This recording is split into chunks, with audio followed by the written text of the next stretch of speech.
한방객들이 몰리다 보니까 거기는 등산로가 한 200여 개 된다고 하는데요. 자, 북한산 또 도봉산은 북한산 국립공원의 일부입니다. 도봉산도 우리 산악인 유명하신 엄원길 대장님께서 도봉산을 오르시면서 히말라야를 꿈꾸셔서 그 위대한 업적을 달성하신 엄원길 대장님이 북한산이 일종의 정말 청춘 시절의 훈련장이셨을 거고 그게 영화 히말라야에 나오기도 하고 황정민 씨가 엄원길 대장 역할을 하셨지 않습니까? 여하튼 그 도봉산이 북한산 국립공원의 일부입니다. 자, 북한산은 여러 한 200여 개, 300개 정도의 등산 루트가 있는데요. 자, 그 중에서 최고의 경관을 조망할 수 있는 등산 루트가 어디일까요? 자, 의상능선과 비봉능선입니다. 그 중에서도 비봉능선을 최고로 쳐주고 제가 1년쯤 전에 비봉능선을 왕복 종주를 했습니다. 비봉능선은 왜 명칭이 비봉이냐? 신라 진흥왕 서기 560년경 신라 진흥왕이 영토를 확장하고 전국에 네 군데다 비석을 세웠죠. 순수비를 경남 창녕비, 서울의 북한산비, 그 다음에 함경도의 마운영비, 황초령비, 한국사에서 배우셨죠. 그 중에 하나가 북한산비인데요. 바로 진흥왕이 순수비를 세웠던 봉우리다 해서 비봉입니다. 진흥왕 순수비. 자, 그래서 진흥왕 순수비는 제 기억에 국보 3호입니다. 국보 3호인데요. 진품은 국립중앙박물관에 보존 중이고 현재 그 비봉에는 모조품이 세워져 있습니다. 그래서 진흥왕 순수비는 그 봉우리가 순수비가 세워졌던 봉우리라 해서 거기를 비봉능선이라고 합니다. 그 능선의 중심에 비봉이 있습니다. 자, 그래서 비봉은 어떻게 구성이 되어 있냐면 지하철 3호선 불광역에서 시작하면 먼저 족두리봉이 있고 그 다음이 좀 더 동쪽으로 쭉 이제 가면은 향로를 닮았다 해서 향로봉, 족두리를 닮았다 해서 족두리봉입니다. 불광역에서 동쪽으로 쭉 이제 가게 되어 있는데요. 첫 번째가 족두리를 닮은 족두리봉, 그 다음에 향로를 닮은 향로봉, 진흥왕 순수비가 세워졌다 해서 비봉이 해발 550고지 정도 됩니다. 그 다음에 좀 더 올라가면 삼오바이, 조선시대 때 사대부들의 사각 모양의 직육면체 사각 모자처럼 생겼다 해서 삼오바이입니다. 삼오바이는 설악산 흔들바위가 높이가 한 3m 정도 돼 보이는데요. 삼오바이는 제가 봤을 때는 한 5, 6m 정도 돼 보였습니다. 흔들바위보다 더 규모가 큽니다. 삼오바이. 그 다음에 그 위로 올라가면 승가봉 밑에 승가사라는 사찰도 있습니다. 승려들을 승자입니다. 더 올라가면 문수봉 밑에 또 문수사라는 사찰이 있습니다. 자, 그런 식으로 이어지는 게 그리고 문수봉에서 좀만 더 올라가면 북한산성의 대남문이 있습니다. 북한산성 대남문. 자, 한강 한수 이남에 남한산 해발 522m 남한산 정상이 있는데요. 거기 있는 게 남한산성 1636년 병자호란의 유적지 남한산성이 있지 않습니까?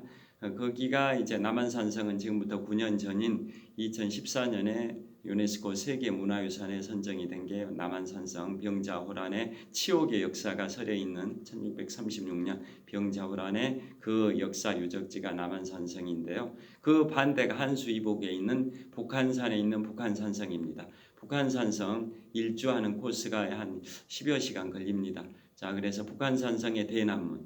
그래서 가장 주변에 서울시 조망을 가장 멋지게 할 수 있는 그러한 최고의 등산로가 바로 비봉능선인데요. 불광역에서 시작해서 족두리봉, 향로봉, 비봉, 삼오바이, 승가봉, 문수봉, 북한산성, 대나무 이 길이가 약 한 6km 됩니다. 왕복 12km를 제가 1년 전에 왕복 종주를 했습니다. 잠실집에서 한강 자전거길, 그 다음에 불광청 자전거길로 자전거로 약 한 35km 가서 불광역에 자전거 주차해 놓고 불광역부터 비봉 능선을 등반을 시작해서 북한산성 대남문까지 왕복 12km를 한 등산 시간만 한 10시간 정도 걸렸습니다. 왕복을 했으니까요. 그 다음에 자전거로 다시 잠실 집까지 귀환했습니다. 그러니까 자전거 탄 구간은 왕복 잠실에서 불광역까지 왕복 한 65km 자전거를 왕복 4시간 탔고 그 다음에 등산은 비봉능선 등산은 왕복 종주를 한 10시간 했으니까 총 14시간 정도 했습니다. 새벽에 잠실에서 출발해서 초저녁에 집에 귀환을 했습니다. 자, 그래서 그 비봉능선을 산행하면서 주변을 조망하면 정말 멋있습니다. 그래서 우리나라 수도권에 있는 유일한 국립공원 북한산 국립공원 거기에 가장 최고의 등산 루트 비봉능선을 소개를 해드렸는데요. 자, 비봉의 진흥왕 순수비가 어떻게 발견이 됐는지 재밌는 히스토리를 말씀드리면 자, 지금부터 200여 년 전 1805년과 1806년 그러니까 200여 년 전이지 않습니까? 그때 추사 김정희 선생님 아실 겁니다. 자, 다산 정약용 선생과 같은 동시대 인물이신데요. 추사 김정희 선생 엄청난 명필이시죠. 추사체 제주도에 유배되셔서 위리안치 되셔서 유배 생활하시다가 생을 마감하신 추사 김정희 선생께서 1805년과 1806년에 친구분과 함께 북한산의 비봉을 올라갔습니다. 올라갔는데 그 당시에도 등산을 그러게 전국 금수강산을 등산하는 선비님들의 그러한 또 풍류가 있었던 거죠. 추사 김정희 선생께서 동료분과 함께 동료 이름은 기억이 안 나는데요. 거기 비봉으로 올라가셨는데 아주 세월의 풍파에 다 그 낡아버린 비석을 하나 발견하신 거죠. 비석의 비문을 봤더니 다 훼손되고 낡아가지고 제대로 판독하기가 어려운 거죠. 그런데 또 추사 김정희 선생님이 누구십니까? 금석학의 대가이시지 않습니까? 비석의 글자를 탁본을 떠가지고 그 글자를 해석하는 걸 금석학이라고 하지 않습니까? 금석학. 금석학의 거의 박사 학위 논문 수준이 바로 추사 김정희 선생의 금석과안록이지 않습니까? 금석과안록. 그래서 금석학의 대가이신 그 추사 김정희 선생님의 눈에 그게 예사롭게 보이지 않았던 거죠. 그래서 그걸 판독을 한 겁니다. 글자의 상당 글자는 다 짓이겨져 버려가지고 뭉개져가지고 잘 판독이 안 되는데 나머지 걸 판독하셔가지고 그게 바로 서기 560년경에 신라 진흥왕이 영토를 확장하고 거기에다 순수비를 세웠다라는 걸 고증을 했습니다. 고증. 그래서 비석의 측면에다가 추사 김정희 선생이 또 본인의 글씨를 거기다 새깁니다. 나 추사 김정희가 친구랑 여기 올라와 가지고 이걸 발견하고 판독을 해가지고 이게 진흥왕 순수비라는 것을 알게 됐다라고 비석의 측면에 새깁니다. 그게 바로 진흥왕 순수비고 그래서 진흥왕 순수비라는 게 발견이 됐고 확인이 됐고 그게 세워졌던 자리라 해서 비봉이라고 칭한 거고 비봉능선의 중심에 비봉이 있습니다. 그래서 그 루트 족도리봉, 향로봉, 비봉, 사무바위, 승가봉, 문수봉, 북한산성, 대나무 이 루트 능선을 비봉능선이라고 칭하게 됐고 우리나라의 유일한 수도권의 유일한 국립공원이자 기네스북에 오른 북한산 국립공원의 최고의 등산 루트다라고 소개를 해드렸으니까요. 한번 가보시면 반드시 등산화 신으셔야 됩니다. 거기도 설악산 공룡 능선 정도는 아니지만 바위가 미끄러운 구역이 있습니다. 특히 사모바위하고 비봉은 접근하기가 굉장히 미끄럽습니다. 그러니까 착지력이 좋은 등산화를 꼭 신으셔야 됩니다. 그렇지 않으면 위험합니다. 특히 겨울산은 위험하시니까 조심하셔야 됩니다. 자, 지금까지 북한산 국립공원 말씀드렸고요. 그 다음에 이제 충청도로 와 보겠습니다. 충청도로 와가지고 먼저 충청북도는 저기 북쪽에 경북 경북 영주와 충북의 단양 사이에 있는 소백산 국립공원. 소백산 국립공원은 우리나라 소백산 철쭉제로 유명합니다. 철쭉제. 그래서 6월달에 철쭉이 정말 멋진 곳이 소백산. 그러니까 최고봉이 비로봉일 겁니다. 해발 1,400고지인데요. 거기 소백산 철쭉 축제로 유명합니다. 자, 제가 퀴즈를 하나 내드리겠습니다. 철쭉하고 진달래꽃을 식별하실 수 있으신지요? 철쭉하고 진달래꽃. 자, 철쭉하고 진달래꽃 차이를 말씀드리겠습니다. 진달래꽃은 우리 유년 시절에 시골에서 자라신 분들은 먹어도 죽지 않습니다. 또 먹을만 합니다. 진달래꽃으로 술을 담기도 하고요. 자, 진달래는 먹어도 죽지 않는데 철쭉은 먹으면 독성이 있어가지고 죽을 수도 있습니다. 그럼 어떻게 식별을 하냐? 진달래는 거기에 젓갈색의 무슨 꽃잎, 핑크 분홍꽃이지 않습니까? 그 분홍색 꽃에 젓갈색의 이런 핏자국 같은 실핏줄 이런 게 없는 게 진달래입니다. 반면에 철쭉은 그 분홍색 꽃에 이 젓갈색의 실핏줄, 불구스러운 실핏줄들이 있습니다. 그게 철쭉입니다. 그리고 꽃이 그런 차이가 있습니다. 그 다음에 꽃이 피는 시기도 진달래는 잎과 꽃이 같이 핀다고 합니다. 그런데 철쭉은 꽃이 먼저 피고 잎이 나중에 핀다든가 아니면 잎이 먼저 피고 꽃이 나중에 핀다든가 시기가 좀 다르다고 합니다. 정확하진 않는데 여하튼 진달래는 꽃하고 잎이 같이 피는데 철쭉은 잎하고 꽃이 피는 시기가 다르다라고 제가 알고 있습니다. 자, 그래서 가장 쉽게 식별할 수 있는 게 철쭉은 분홍색 꽃 안에 젓갈색의 실핏줄이 있기 때문에 그게 있으면 철쭉이고 그걸 먹으면 죽을 수 있습니다. 반면에 진달래꽃은 그런 젓갈색의 실핏줄이 없으니까 먹어도 죽지 않는다. 그런 의미입니다. 자, 철쭉제가 유명한 게 소백산이고요. 그 다음에 그 밑으로 내려오면 이제 한 20분 남았으니까 빨리 마무리하겠습니다. 자, 밑으로 내려오면 충청북도 그 충주 근방에 월악산이 있습니다. 월악산.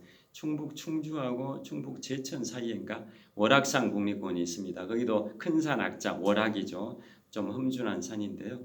거기에 제비봉이라는 봉우리도 있고 그 제비봉 봉우리에서 내려다보는 그 남한강 충주호의 그 풍경이 너무나도 멋있습니다. 우리나라 다목적댐 최대 규모가 소양강댐이고 두 번째가 충주댐인데요. 그 충주댐이 생김으로써 충주호가 생겼지 않습니까? 그 월악산 국립공원 제비봉에서 내려다본 충주호의 풍경이 기가 막힙니다. 그 다음에 좀 내려오면 속리산 국립공원 제가 고등학교 때 3박 4일 고등학교 수학여행을 갈 때 1박은 속리산, 2박 3박은 설악산에서 했는데요. 같은 지역의 다른 학교들은 1박을 경주에서 하고 2박 3박째를 설악산에서 했는데 저희 학교는 1박을 속리산, 2박 3박째를 설악산에서 했는데 설악산 가는 길에 그 한계령 굽이굽이 꼬불꼬불한 길 한계령을 넘어갔습니다. 제가 87학번이니까 고등학교 수학여행은 고1 때 갔으니까 84년도 고1 때 수학여행을 갔으니까 벌써 39년 전입니다. 39년 전 84년 고1 때 수학여행을 갈 때 1박을 속리산에서 하고 2박 3박을 설악산에서 하기 위해서 그 한계령이 그 한계령 휴게소가 해발 1,400고지 1,004m로 알고 있는데요. 거기 굽이굽이 거길 넘어가면서 그러게도 우리나라에 이렇게 꼬불꼬불한 길 그렇지만 정말 멋진 풍광도 있구나. 정말 별천지 신세계 무아지경의 그러한 그 세상에 온 걸로 생각을 하는 착각을 일으킬 정도의 그러한 경관을 자랑한 설악산을 그 고1 84년도 39년 전에 가봤었는데요. 그래서 그때 한계령 휴게소에서 사진 찍었던 장면이 지금도 머릿속에 파노라마처럼 기억이 됩니다. 자, 그 설악산. 자, 그래서 그 속리산을 지금 말씀드리고 있는데요. 속리산은 우리나라 법주사가 유명하죠. 법주사 팔상전이 국보로 지정이 되어 있고요. 속리산, 속세에서 이별하는 산이다. 속세할 때 속자, 풍속할 때 속자죠. 그 다음에 이별 리자에서 속리산입니다. 속세에서 떠나서 신선의 세계에서 뭐 이렇게 산다. 속리산, 문장대가 또 유명합니다.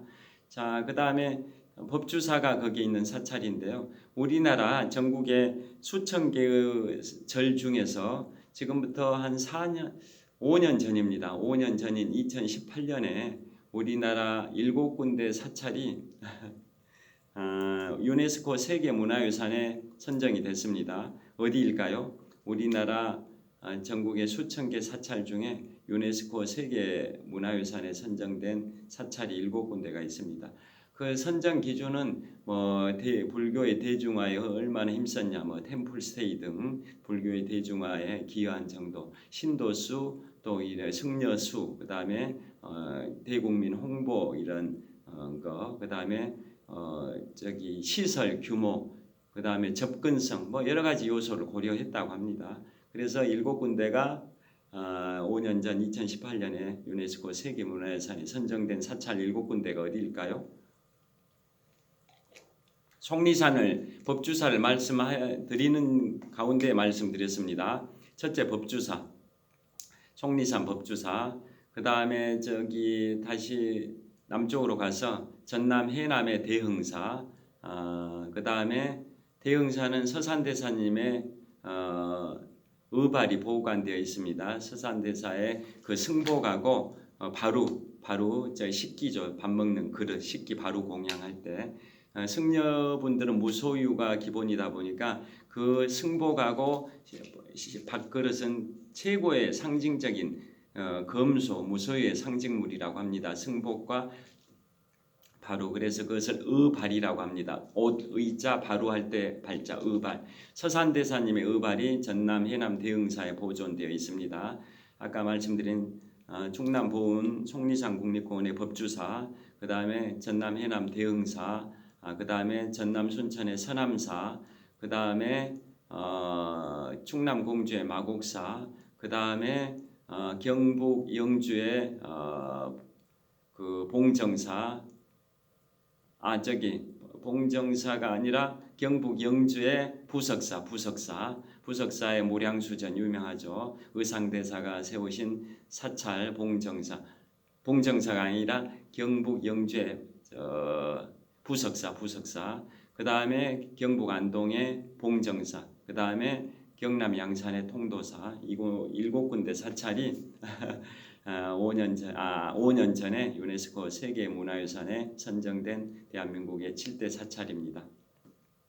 그러니까 우리나라 삼보사찰 중에 통도사는 거기에 속하는데 나머지 2개 삼보사찰은 거기에 선정이 안 된 겁니다. 우리나라 삼보사찰 아시죠? 불교의 3가지 보물이 되는 사찰이라 해서 삼보사찰이라고 하지 않습니까?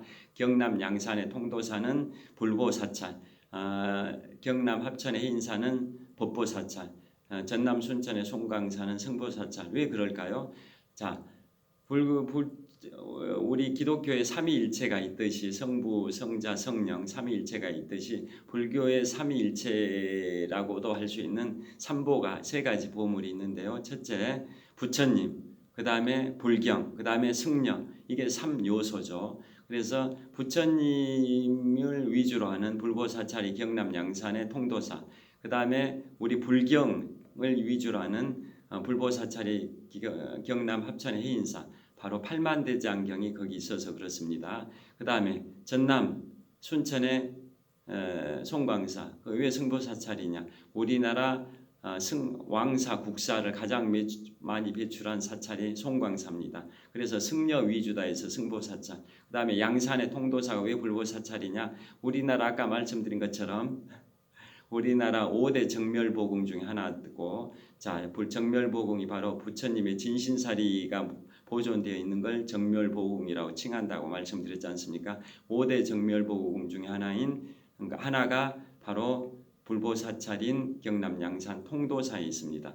그래서 대부분의 사찰에는 대웅전에 부처님의 불상이 있는데요.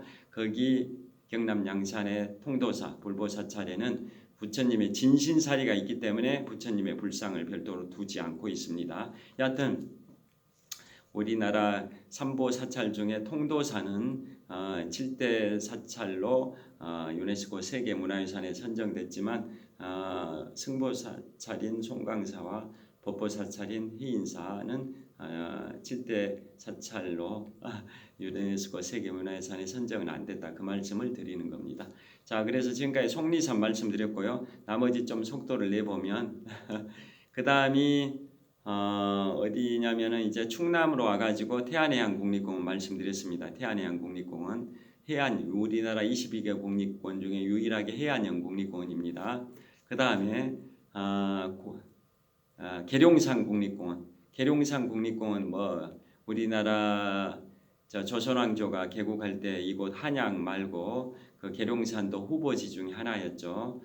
그래서 그 계룡산 국립공원 굉장히 유명합니다. 계룡산 동학사, 갑사가 있는데요. 정상은 해발 한 800고지 정도밖에 안 되는데 왜 계룡산이냐?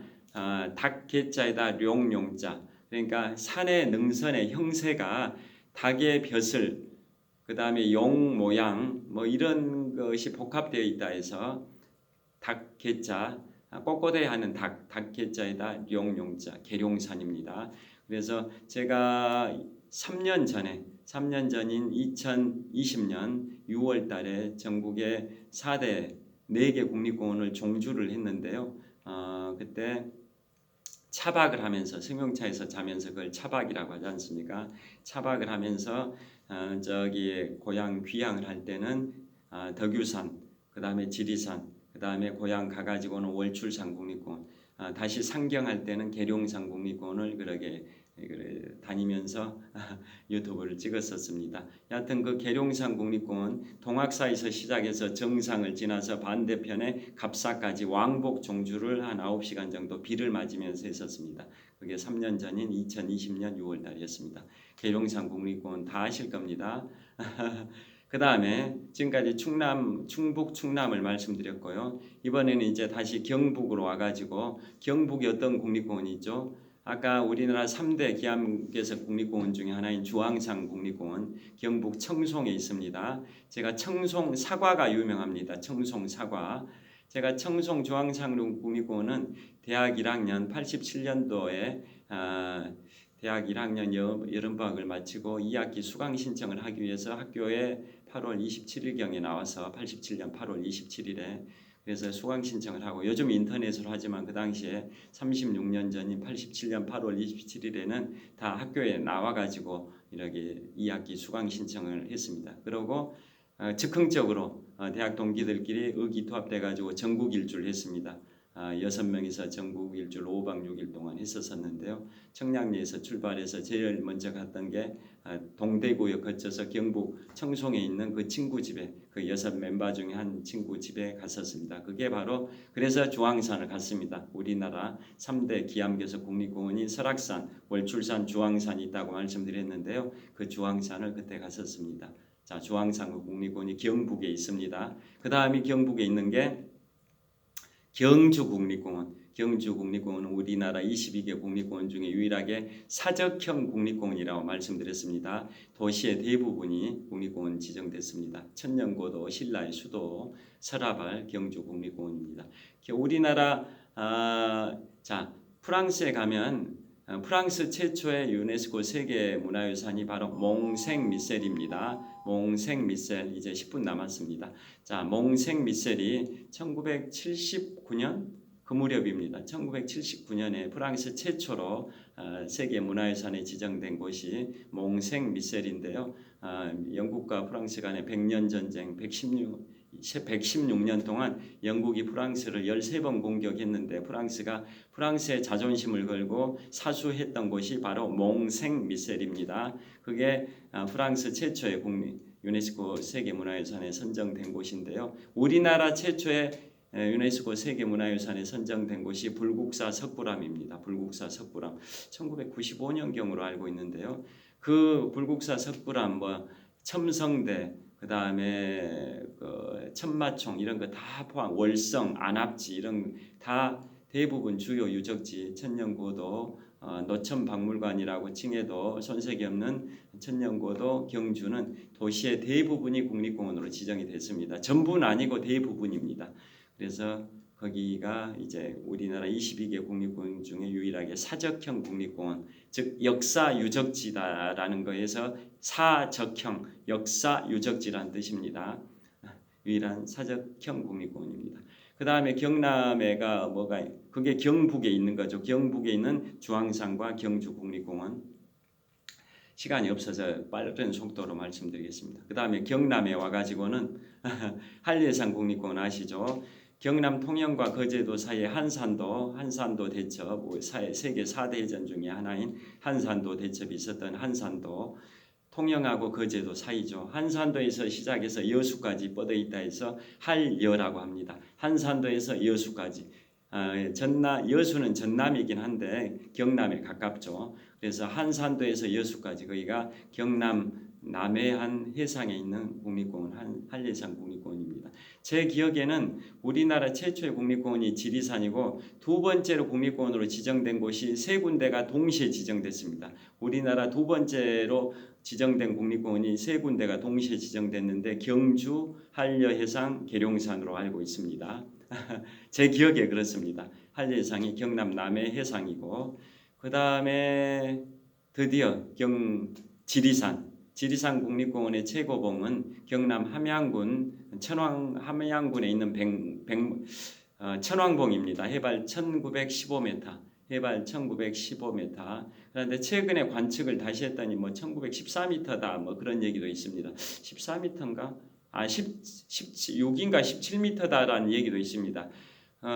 지리산 천왕봉은 우리나라에서 두 번째로 높습니다. 남한에서 두 번째로. 가장 높은 데가 한라산의 백록담 1950m인데 거기는 다시 관측을 했더니 1947m다라는 얘기를 얼핏 들었고요.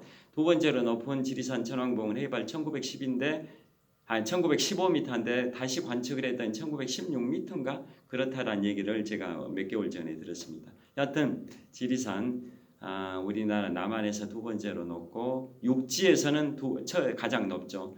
한라산은 섬이니까 남한 육지에서 가장 높은 곳이 지리산 천왕봉입니다. 그 정상 천왕봉이 경남 함양군에 있습니다. 그래서 경남에 속하는 지리산 국립공원이고요. 지리산은 세계도 5개 시군에 걸쳐 있습니다. 전라남도 구례군, 전라북도 남원시, 경상남도 함양군, 산청군, 하동군 세 개의 도 5개 시군에 걸쳐 있어서 지리산 둘레길은 무려 300km 정도 됩니다. 제주도 둘레길이 한 바퀴 해안선 한 바퀴가 200km 정도인데요. 지리산 둘레 한 바퀴는 한 300km 됩니다. 자, 경남에 있는 국립공원 한려해상, 지리산까지 말씀드렸고 그 다음에 가야산이 바로 우리나라 삼보사찰 중에 하나인 해인사, 법보사찰, 팔만대장경이 있는 해인사 바로 가야산 국립공원입니다. 6.25 한국전쟁 당시에 공군 조종사가 합천 해인사에 있는 무장 공비들을 괴멸시키기 위해서 폭격하라라는 명령을 받았는데 거부한 이유가 우리나라 팔만대장경이 손실돼서는 안 된다. 불타버리면 안 된다 해서 명령을 거부해서 팔만대장경이 해인사에 그대로 보존되어 있습니다. 우리나라 국보죠. 그 다음에 그 팔만대장경을 보관하고 있는 그 보관 창고를 장경판고라고 합니다. 창고 고자에서 장경판고. 거기 장경판고가 또 우리나라 유네스코 세계 문화유산에 선정이 되어 있다는 거 아실 겁니다. 그다음 지금까지 경남이고 그다음에 이번엔 전라북도 짧게 말씀드리겠습니다. 전라북도는 덕유산 남한에서 네 번째로 높은 산 덕유산 해발 1614m 향적봉이고요. 거기에서 밑으로 한 600m 거리에 설천봉까지 케이블카가 있습니다. 무주 리조트에서 케이블카를 타면은 해발 거의 1600고지 설천봉까지 케이블카가 있고 거기서 600m만 올라가면 남한에서 네 번째 보물이 향적봉 해발 1614m까지 오를 수 있어서 접근성이 좋습니다. 태백산과 함께 눈꽃 산행으로 유명합니다. 그 다음이 내장산. 설악에서 시작된 단풍이 내장에서 절정을 이룬다라는 말이 있듯이 내장산 단풍 유명하죠. 전북 정읍에 있는 내장산 국립공원. 그 다음에 변산반도 국립공원. 변산반도 국립공원 잘 아실 겁니다. 전북 부안에. 거기에 불멸의 이순신 촬영 세트장, 사극 촬영 세트장이 있습니다. 이런 속담이 있습니다. 연인과 함께 변산반도를 갔다 오면은 헤어진다라는 속설이 있는데 저는 잘 살고 있습니다. 연애 시절에 집사람과 갔다 왔는데 잘 살고 있습니다. 그 다음에 전남으로 와가지고 전남에 있는 유일한 국립공원 월출산 국립공원, 전남 영암에 있는 목포 옆에 영암에 있는 월출산 국립공원, 우리나라 3대 기암괴석 국립공원 설악산, 주황산, 월출산이라 있습니다. 그리고 우리나라 국립공원 22개 중에 가장 면적이 좁습니다. 월출산 국립공원. 그 다음에 광주광역시에 있는 무등산 국립공원, 무등산 국립공원, 무등산 폭격기 선동열 말씀 들어보셨죠? 무등산 국립공원 기네스북에 올랐습니다. 해발 고도가 1187m인데요. 해발 1187m. 왜 기네스북에 올랐냐? 전 세계적으로 해발 1000m가 넘는 높은 산이 인구 100만 이상의 대도시에 있는 경우는 전 세계에서 유일하답니다. 해발 1000m가 넘는 해발 1187m의 무등산이 인구 150만 이상의 광주광역시에 있기 때문에 기네스북에 올랐습니다. 해발 1000m 이상이 되는 높은 산이 인구 100만 이상의 대도시에 있는 경우는 광주 무등산이 유일하기 때문에 기네스북에 올랐습니다. 그 다음에 전남 남해안의 다도해상국립공원 5개의 시군에 걸쳐 있는 전남 신안군, 전남 진도군, 완도군, 고흥군, 전남 여수시 5개 시군에 걸쳐 있는 다도해상국립공원 41년 전인 1981년에 다도해상국립공원이 지정됐으니까 42년 전이군요. 42년 전. 그 다음에 마지막 한라산국립공원입니다. 한라산국립공원. 지금까지 22개 국립공원에 관하여 말씀드리겠습니다. 제가 수업 시작하기 2분 전이어서 마치겠습니다. 자, 곤불 10년 화무 11홍 봄꽃의 향연이 끝나기 전에 꽃이 시들기 전에 봄꽃의 향연을 만끽하시길 빌겠습니다. 자, 행복한 주말 건강하시고 보람차고 뜻깊은 주말 보내시길 빌겠습니다. 시청해 주셔서 감사합니다. 화이팅!